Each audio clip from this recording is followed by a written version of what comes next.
Hello BookTube and welcome to part 14 of Science Fiction and Fantasy, the continuation of my 2020 library tour. First up, we have some books by Bradley B. Bolio, 12 Kings and Sherakai. The first book in a series, which isn't on the title. I think it's the Song of the Shattered Sand series. I'm pretty sure that's what it is. And this is book 2 with Blood Upon the Sand.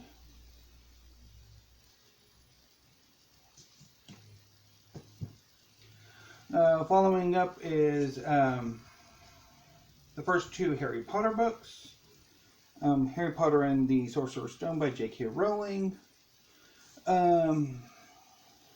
So I picked up both this one and Harry Potter and the Chamber of Secrets from Golden's Book Exchange a few years ago, on the belief that I really should read Harry Potter. I'm a fan of fantasy, I want to write fantasy, and Harry Potter is, for better or worse, one of the most important fantasy series in the last 30 years. I did not make it out of the first chapter. The writing sucks. It's just too juvenile for my taste. Now, like with a lot of children's lit, or what we would call probably now middle grade, had I read it when at the age for which it was intended, I think I would have liked it. I would have loved it more than likely. But as a 20-something or early 30-something, I can't remember which, the book just makes me gag. So, yeah. And I'm not even going to touch on the fact that she's a TERF. But anyway,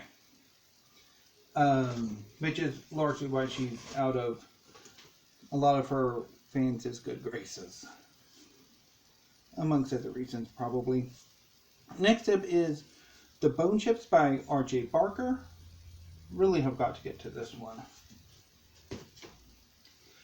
Then we have the other book by Mark T. Barnes that I have, The Garden of Stones. Okay, this is the first volume. Yeah, I read it and I didn't particularly care for it, but I'm going to give it another go. Next is a book by Joe Abercrombie, Half a King.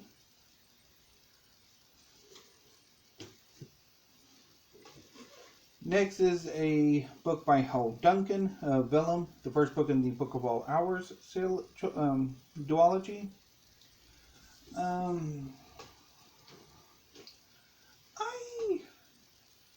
Hal Duncan, I think, wrote like in the early 2000s as one of sort of a small group of gay science fiction and fantasy writers who wrote during the early 2000s. I don't know necessarily if he's really published anything since. I'm going to look that up. Next is Black Leviathan by Bernd Perplees, or Perplees. This is basically a fantasy version of Moby Dick. And I read it this year and yeah, I bailed. The characters just didn't do it for me, and the world building, and it just really didn't appeal to me. Next is the first book in the Five Warrior Angels, The Forgetting Moon by Brian Lee Durfee, which I really should get to at some point. And now we're back to Kenneth Lee. Red Unicorn, Gold Unicorn, and Black Unicorn. I think I picked up, Red and Gold. I picked up from Golden's, and then red I bought from Libris. And then The Path of Anger by Antoine Rouaud. Apparently it's part of the Book and the Sword series, but I've never seen any further information on like other publications. I'm wanting to say this is probably a French fantasy series. Yeah, so it's entirely possible this series is completed in French, but if this book didn't necessarily do all that well, which I wouldn't be surprised, I didn't particularly care for it. The sequels probably would not have been translated, but I didn't particularly care for it.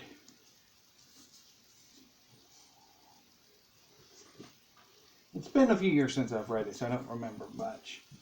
Next up is one of the most popular fantasy novels of the last 20 years, The Name of the Wind by Patrick Rothfuss. I've tried this book a few times, and I've never quite gotten into it. I think in large part because I find Quoth to be an insufferable jerk.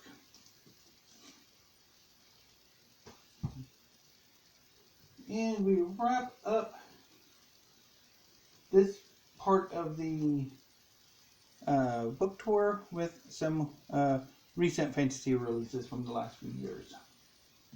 First up is Kings of the Wild by Nicholas Eames. This is the first book in the Banned series. Hopefully it's going to be more than a duology. I've heard that there's going to be at least another book, but I haven't really found out much information, let alone a release date. So this novel is about, so the conceit of this world, which is sort of your standard fantasy setting, is that mercenaries are sort of like rock bands in our world. And they basically make their money by slaying dragons and other monsters.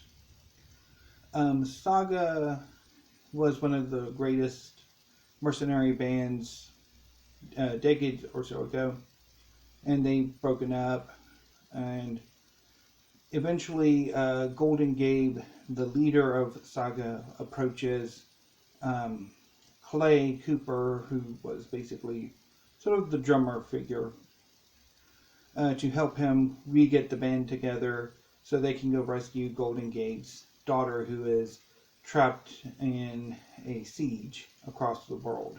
And this book is fantastic. I loved every moment of this book. It is amazing. The sequel, Bloody Rose, shifts focus from Saga to Bloody Rose's band, which I'm blanking on the name of right now. And this is told from the point of view of Tam, who becomes the sort of the bard, sort of the chronicler of this mercenary band's activities. And she follows them as they basically go on tour while everybody else is getting ready to fight another monster invasion, only to inadvertently help the monster invasion, and then they get around to defeating the monster invasion. I didn't like this as much as I liked Kings of the Wild, in part because the first 150 pages, while they're on tour and leading up to sort of what's really the inciting incident, like sort of the turn, is a bit of a slog. And I think had those 100 pages been cut, or 150 pages, I think the book would have been perfect. But like that 150 pages just bugs me.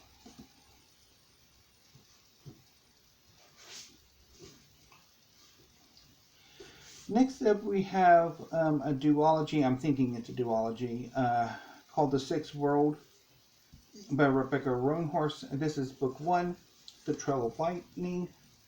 This takes place in a fantastical post-apocalyptic Earth where basically the Navajo reservation has become an independent state called Deneta.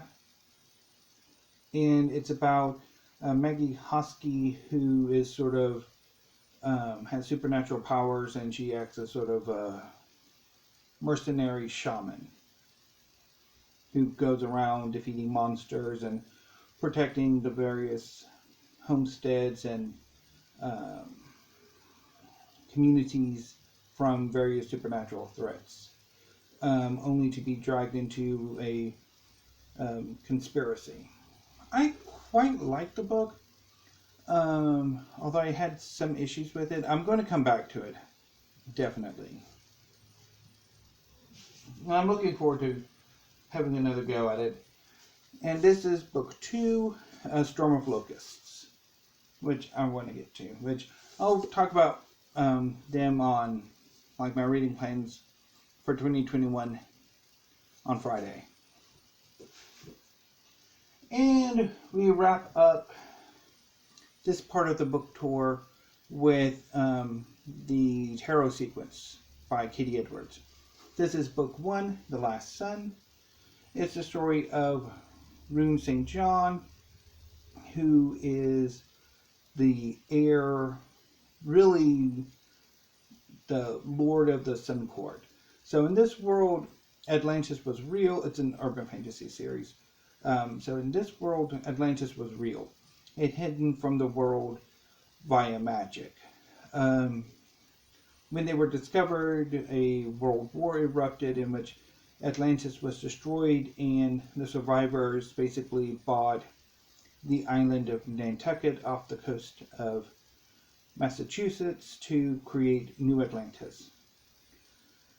Rune St. John's family, the Sun Court, so basically the ruling nobility of Atlantis were inspired or are inspired by the major arcana cards of the tarot. And Rune's family were the sun, representing the sun. And about 15 years before the novel begins, the house is destroyed, barring Rune and his companion, Brand. So since then, Rune has become a sort of like a mercenary, detective, jack of all trades, hedge magician, mostly serving the Tower, who is one of the other major arcana. And in this novel, he is tasked with, he has two sort of missions. One is to protect the grandson of a fallen arcana, and to find the son of another arcana on behalf of the Tower, all the while stumbling upon a conspiracy. I